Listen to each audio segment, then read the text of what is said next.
Okey, sesi kedua. Assalamualaikum warahmatullahi wabarakatuh. Sesi kedua saya nak ceritakan, nak kaitkan bagaimana masalah gangguan metabolik dalam tubuh kita boleh menjemput jangkitan kuman, especially virus. Sebenarnya virus, bakteria, yeast juga dan fungus lah kan. Jangkitan kuman microorganism, pathogenic microorganism, virus, bakteria dan juga yeast, fungus. Alright. So, kita dah tahu tadi gangguan metabolik dalam sesi tadi disebabkan oleh pengambilan minyak soiran yang diproses secara ekstrim. Tadi salah satu padanya ialah non-dairy creamer kan. Non-dairy creamer. Okey.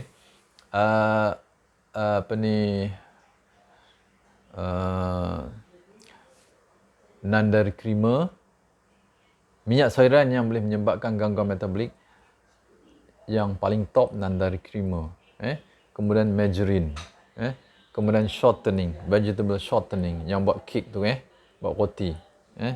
Buat biskut orang pakai vegetable shortening, lagi murah pada margarine. Margarine dia ada bahan perasa dan pewarna tiruan.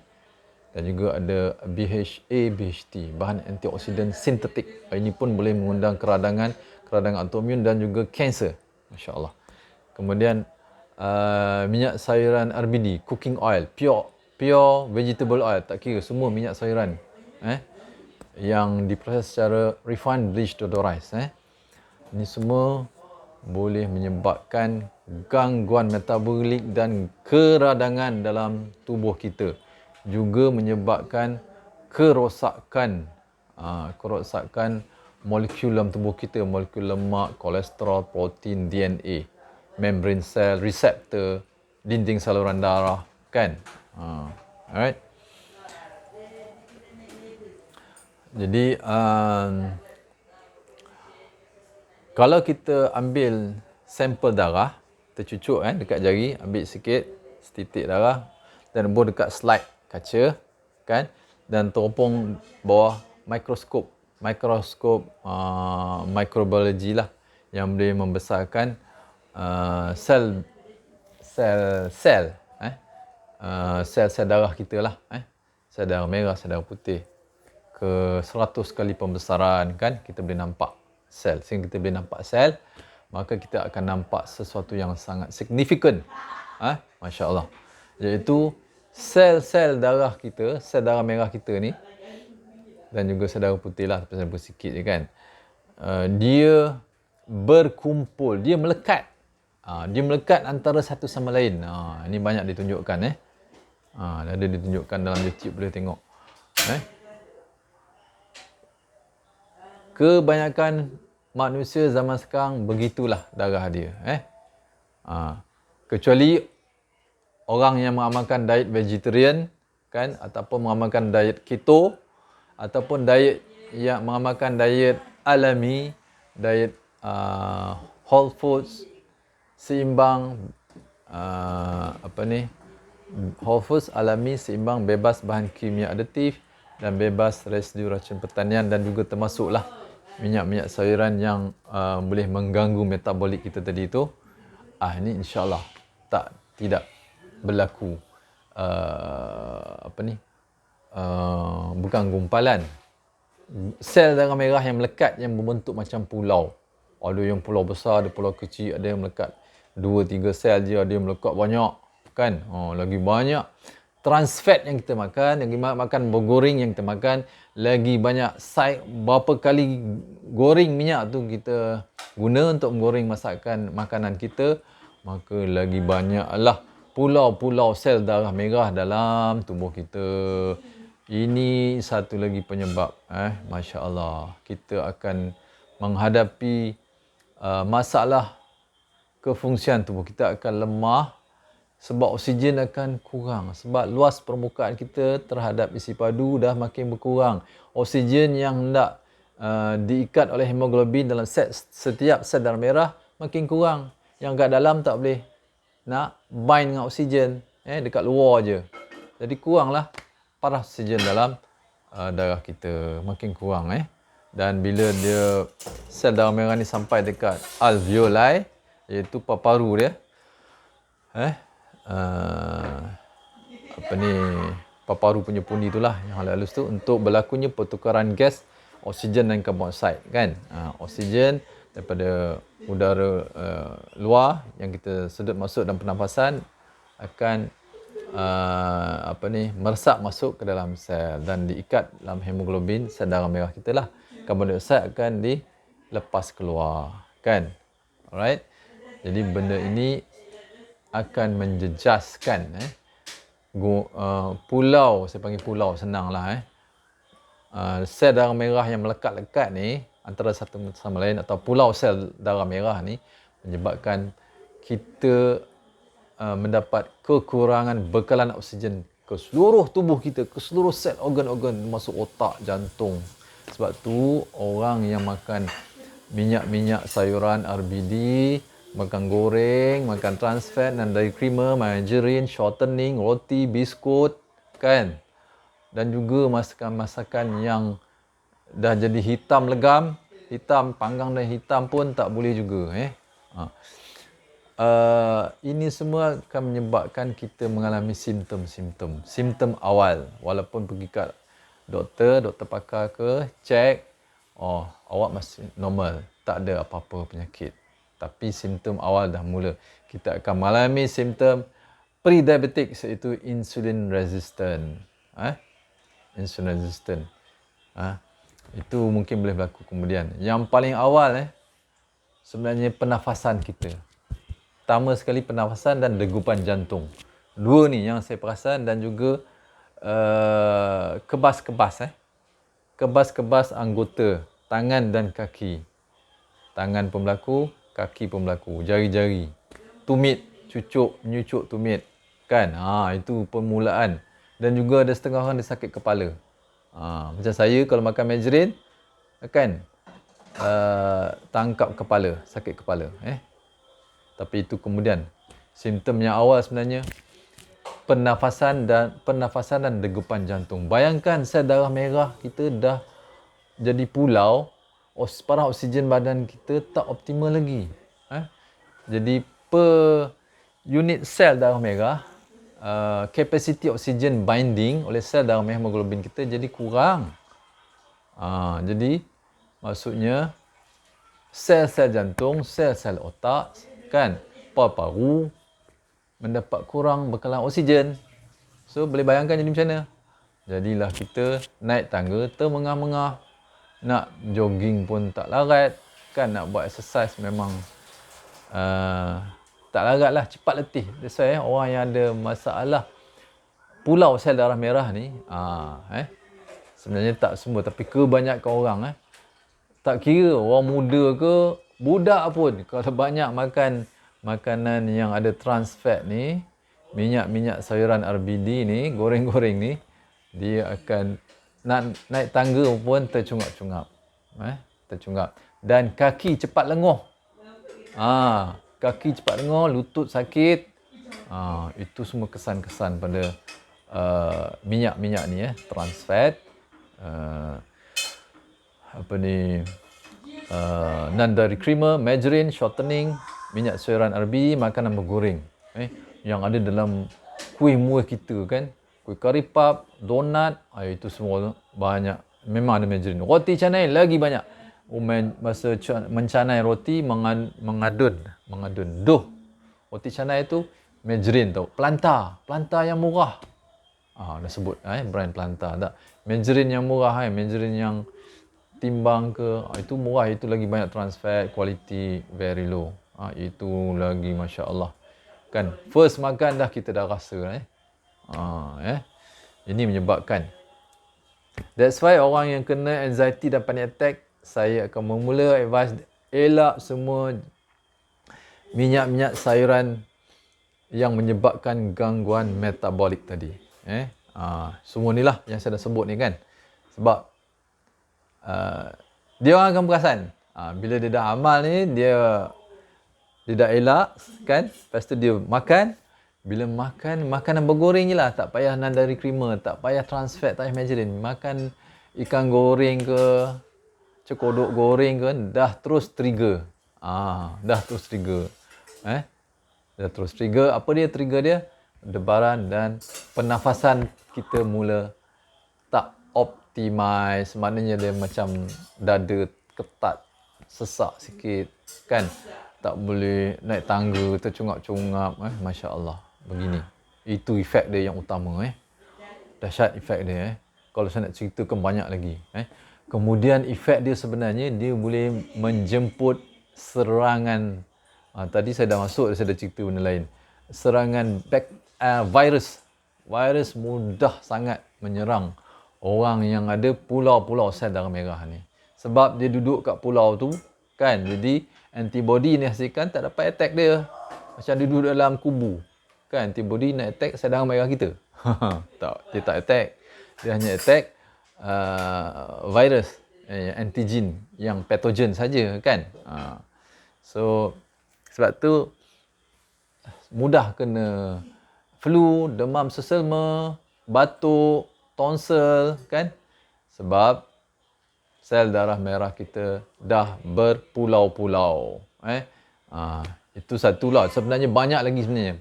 Dia boleh pergi banyak tempat, banyak sel, sistem dalam sel, mitokondria kan. Maybe gene expression juga dia boleh ganggu. Tak optimize. Dan sistem hemostasis tubuh kita kan, dan juga peredaran darah. Itu semua menjemput kepada betapa vulnerable betapa mudahnya kita kena serangan jangkitan virus yang sepatutnya tak jadi apa-apa kan. Kita batuk, demam sesama, flu, termasuk juga virus corona ni lah masuk. Jadi sebenarnya cara nak mengelak daripada terkena penyakit jangkitan kuman virus, kita kena elak minyak-minyak ni semua. Minyak-minyak yang dan lemak-lemak sayuran yang menyebabkan berlakunya pulau-pulau sel darah merah ni, gangguan metabolik ni, keradangan ni. Begitu itu.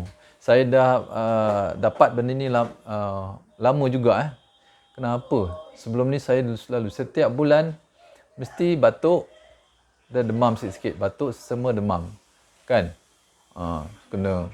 Mesti kena. Lepas tu saya masih lagi makan bergoreng. Saya makan keripik pisang yang orang kampung buat. Dia buat orang kampung, dia pakai minyak masak. Tapi biasa minyak masak recycle ke, saya tak kisah sangat masa tu. Kan? Tapi bila saya kerja dalam Felda, anak saya Felda tu Felda Wellness Corporation, di mana saya terlibat dalam R&D dan quality assurance dalam production pengeluaran minyak kelapa dara. Saya banyak buat research tentang minyak sayuran. Bukan minyak kelapa dara saja, minyak sayuran. So research dalam jurnal-jurnal lah kan. Jadi dekat situ saya dapat banyak maklumat terkini. Masya Allah. So inilah penyebab punca-punca penyakit yang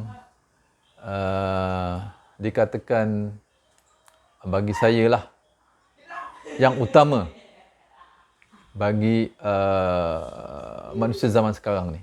Minyak-minyak ni termasuk trans fat tadilah, dan creamer semua ni, dan juga termasuk emulsifier. Bukan emulsifier lecithin soya tu. Lecithin soya kalau GMO tu itu isu lain. Ini kita nak cerita dari segi masalah gangguan metabolik disebabkan oleh minyak sayuran yang telah diubah suai oleh manusia. Minyak sayuran yang daripada pokok yang Allah Subhanahu Wa Taala jadikan tu, dia bermanfaat. Dia mengandungi package semua bahan-bahan micronutrient. Di samping dia ada minyak, dia ada micronutrient yang memberi manfaat pada tubuh. Dia menyebabkan peredaran darah yang cantik, sel darah merah jalan satu-satu individually, oksigen kita optimal. Kalau kita makan minyak sayuran yang asal macam daripada pokok tu, tak ubah. Kita perah sejuk. So nak makan minyak sayuran, hanya minyak perahan sejuk saja yang memberi manfaat dan kesihatan dan reverse balik metabolic interference, gangguan metabolik kan, yang boleh mengubah balik profil lemak plasma darah kita yang negatif dari yang tak sihat kepada positif. Dia akan cairkan balik, larutkan balik fatty chemical, trans fat yang melekat-lekat di mata rata sel-sel tisu-tisu kita, saluran darah, endothelial cell semua begitu. Allah Ta'ala ciptakan setiap benda, Allah Subhanahu Ta'ala ciptakan makhluknya berpasang-pasangan, kan? Positif dengan yang negatif. Jadi minyak sayuran yang kita ubah suai ni menyebabkan penyakit, tapi minyak sayuran yang perlahan sejuk itu minyak apa? Minyak kelapa dara, minyak zaitun extra virgin, minyak red palm oil yang 100% red palm oil lah, kan? Minyak argan yang cold press pun boleh juga. Tapi dalam pasaran yang banyak mudah kita dapat dekat pasar-pasar raya, minyak zaitun extra virgin, minyak kelapa dara, dua ni saja yang mudah dapat. Walaupun kita pengeluar minyak sawit terbesar di dunia, kedua terbesar di dunia, tapi semua minyak sawit tu minyak sawit yang bergrade cooking oil, RBD oil lah, bukan minyak red palm oil. Red palm oil yang ada tu dalam pasaran yang murah tu, yang sekilo harga RM10 kan, itu campuran dengan minyak canola oil 50%, bukan red palm oil 100% kan. So red palm oil 100% ni yang memberi manfaat, tetapi red palm oil tak boleh makan banyak-banyak, tak boleh makan hari-hari. Antioksidan dia terlalu tinggi, jadi dia boleh reverse juga fungsi mitokondria. Terlebih antioksidan pun tak boleh. Begitu Okay, yang tu kita cerita lain. Ini kita nak fokus bahawa trans fat boleh membawa penyakit jangkitan virus. Kenapa kita sangat vulnerable, very sensitive, mudah nak kena batuk, sesama, demam flu ataupun cold. Bahasa Inggeris cold ni maknanya demam sesama lah, kan? Ni virus influenza, corona ni semualah kategori dia lah, kan? Sangat mudah. Ni sebab trans fat, makanan bergoreng, kan? Dan juga margarine shortening. Punca dia sebab dia melemahkan sistem tubuh kita secara menyeluruh. So macam mana kita nak mengelak daripada jangkitan kuman, kan? Sebab tu kita disuruh amal makanan sunnah. Makanan sunnah, minyak zaitun perlahan sejuk. Zaman dulu mana ada minyak zaitun yang cooking oil, RBD oil, tak ada. Semua perlahan sejuk, kan? Kita orang Melayu di Malaysia makan minyak kelapa, tanak, santan, kan? Apa lagi? Minyak kelapa dara, tak tahulah zaman dulu ada tak ada kan. Alright. So begitu Masya Allah. Jadi untuk menguatkan sistem imun tubuh kita, kekebalan sebenarnya kefungsian sel, organ, tisu dalam tubuh kita. Bukan sel darah putih je kita nak kuat, nak keluarkan antibody saja, tapi kita abaikan sistem pengangkutan darah kita, kan? Sel darah merah kita melekat-lekat berpulau-pulau, kan? Lepas tu oksigen level rendah, maknanya tak fully optimized kita guna oksigen. Sel-sel kita tak dapat oksigen secara optimal, kan? Jantung pun tak kuat nak pam darah sebab dia tak dapat oksigen yang cukup. Macam mana dia nak kuat? Otak kita pun tak kuat, paru-paru pun tak berapa kuat, kan? Sistem pernafasan pun lemah, hati pun lemah, semua habis lemah. Organ-organ badan kita. That's why begitu Jadi kita nak jaga kekuatan tubuh kita, bukan semata-mata nak jaga sistem imun saja. Sel darah putih, limfosat, leukosit. Lepas tu bagi vaksin saja semata-mata pun tak cukup. Kalau sel darah kita melekat-lekat dalam darah kita, dalam plasma darah, dia bentuk pulau-pulau. Macam mana antibody tu? Kalau virus duduk sel darah merah, tapi virus corona ini duduk dekat paru-paru, kan? Dia attack paru-paru dekat ni. Yang tu bagi saya ada juga kesan sebab saya sebelum ni selalu kena demam, tapi bila saya dah elak makan goreng dengan minyak masak biasa, RBD oil, cooking oil, alhamdulillah, syukur tak ada tak mudah kena sesama batuk, tak mudah, rasa tak kena. Kalau kena pun sebab saya kena abuk-abuk ke asap, dia macam bersin sekejap, sesama sekejap je, berapa sejam je, lepas tu dia bersin, lepas tu dia clear. Kan? Kita terdedah kepada pencemaran udara ke apa, dia mesti ada reaksi tubuh untuk mengeluarkan kan. Tapi sekejap. Tak. Dia badan kita bereaksi untuk mengeluarkan dia lah. Tak ada macam dulu saya kena demam, batuk, berhari-hari demam. Ni tak ada.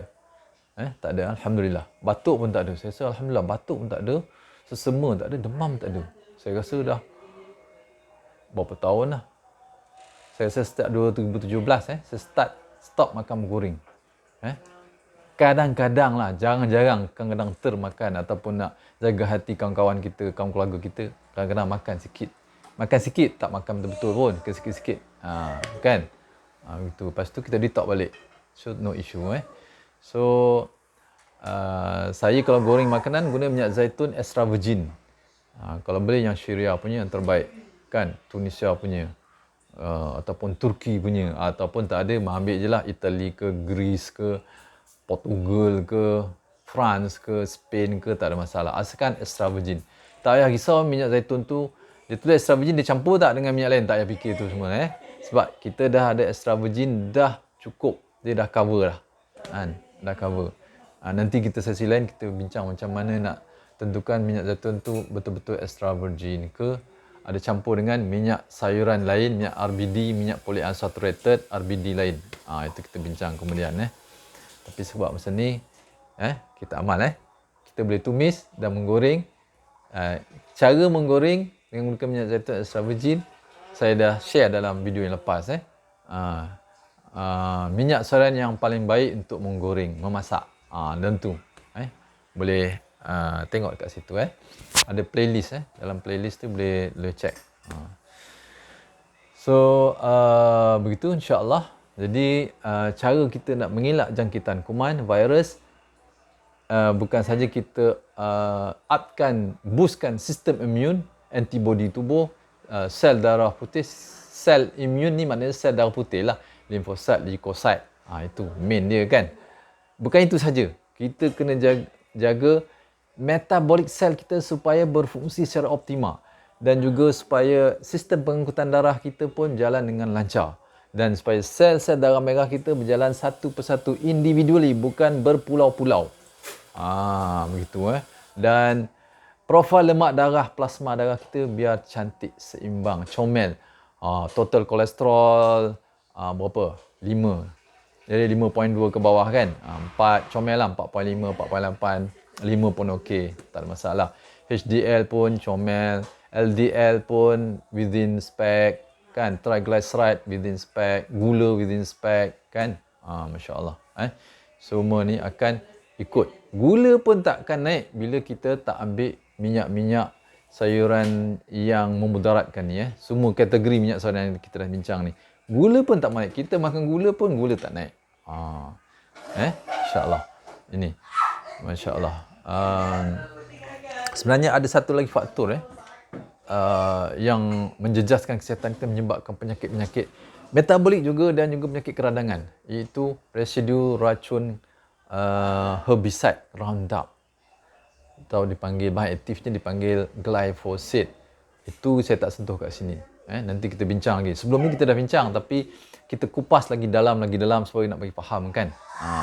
Sekarang ni kita bincang tentang dari segi minyak sayuran yang diubah suai oleh manusia, oleh teknologi diubah suai. Kalau guna teknologi untuk proses minyak sayuran secara perlahan sejuk supaya dia tahan lama, tak apa. Macam red palm oil yang telah